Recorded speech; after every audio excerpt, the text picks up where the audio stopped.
Hey everybody, it's Lissa and welcome to the first wrap-up video of 2015. I actually read enough books this month to where I feel like it's justified to do a wrap-up, so hey, good job me. I read a grand total of 5 books this month and I also bought 3 books this month, so I figure I'll just dump all this in one video. That should be okay, right? The first book that I read in January was Anna and the French Kiss by Stephanie Perkins. Y'all have seen the book talk, you have read my review on Goodreads and on the blog. You know how I feel about this. 2 stars. Not good. Somehow, despite the fact that I didn't even like Anna and the French Kiss, something possessed me to go get Lola and the Boy Next Door. Peer pressure really compelled me to go get Lola and the Boy Next Door. You've seen the book talk, you've read the review. You know I didn't like this either. 2 stars. Again. The third book that I read in January was Scarlet by Marissa Meyer, which was a noticeable improvement from reading those 2 Stephanie Perkins books. I'm pretty sure I gave this 5 out of 5 stars. I did a book talk on it. It's up. I might leave links to all the book talks I've mentioned down below in the box.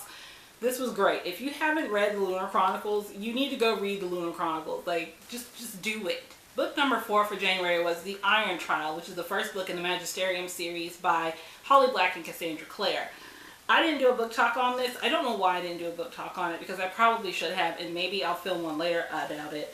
But this is really good. It has a deceptively low score on Goodreads. I think it has like around a 3.5. I know it's not a low score, but I know a lot of people who say things like if a book doesn't have at least a 4-star rating on Goodreads that they won't read it. So deceptively low score on this one. And I think the problem with this book is that a lot of people hear magical children at a magical school and they go, oh, it's going to be just like Harry Potter.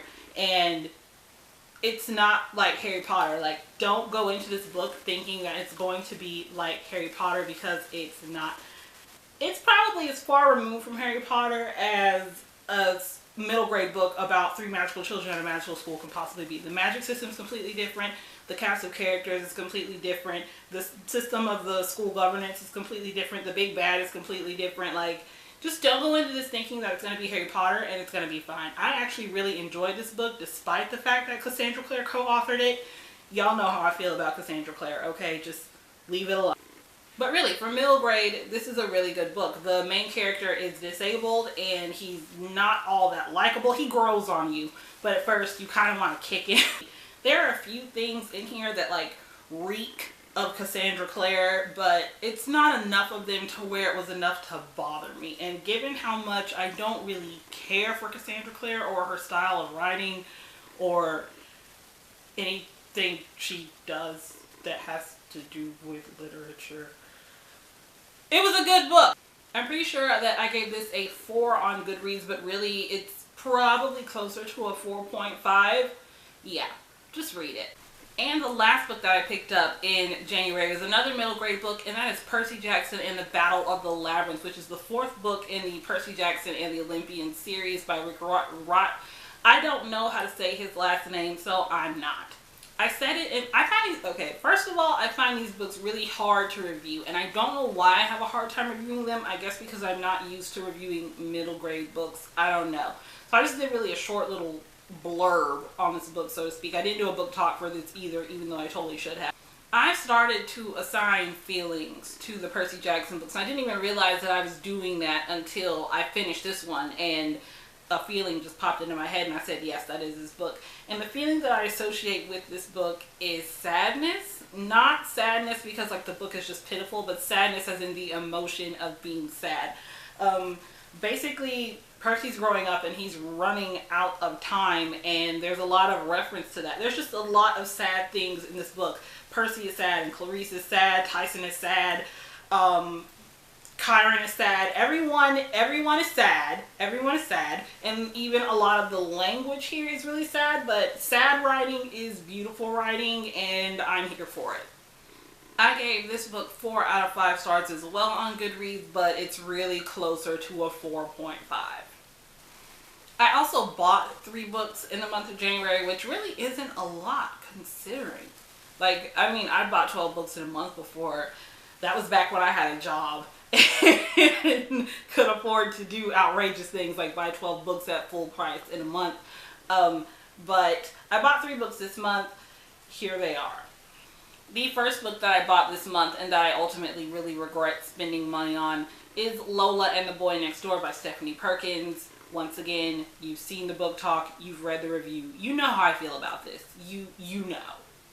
And I honestly don't remember which of these next two books I bought first, so this clearly isn't in any kind of chronological order. Another book that I bought in the month of January is this, The Darkest Part of the Forest, which is the new Holly Black book. And if you would notice this shiny silver sticker, it's called a sticker, on the front, it says signed copy. And I actually ran across this by chance. I think I was just like on Tumblr one day, like for no reason, and a post came across my dashboard that was like, you know, you can get free copies of, or signed copies of Cassandra Clare, oh god, I said Cassandra Clare. Woo! Whoa, no! But the post basically said, you know, you can get signed copies of Holly Black's new book off of barnesandnoble.com, right? And I had really just planned on going to the store and picking it up the day it came out. And then I saw that and was like, nope, ordering it. And I never order things off the internet because I hate ordering things off the internet. Like, internet shopping is for people who are not me. Like, I actually hate it. So I ordered this off of barnesandnoble.com, and it was supposed to get to me in 3 days because I'm a Barnes & Noble member, and it took a week, an entire week. I ordered it on Thursday, it came on Wednesday. What? But this made it all worth it.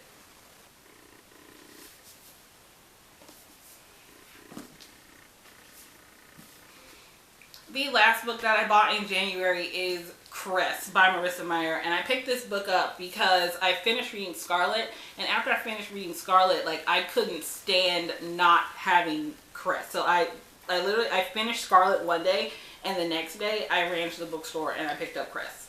I had a coupon, I think. Did I have a coupon? I'm pretty sure I had a coupon because I really only buy books when I have coupons. But yeah, I had to have it just because I needed to have it in my possession. I haven't even read it yet, and I probably won't get around to reading it until March because I actually have a TBR pile for February, even though I probably am not going to stick to it. But the important thing is that I have it. Yeah. And that is it for the month of January. You guys stay tuned because I have a few more things planned coming out soon, like a February TBR video and also a discussion video that I talked about with Sabrina over at Steakachino. It's exciting. In the meantime, leave me a comment down in the box. Let me know what you guys read and what you guys bought in the month of January. I don't know, but I'd like to. You can also find links to all my other social medias down below. Add me on Goodreads. Follow me on Tumblr. Be my friend on Instagram. Is that the proper thing for Instagram? Like, you friend people on Instagram? This is how good I am at social media. I'm not. I'm really not. I'm going to do this thing now where you pick up all the books and then I'm going to go. Okay. You probably, I don't know if you can even see this. I have them in nice piles. So, yes. These are my January books. Can you see that? I don't even know. These are my January books. Bye!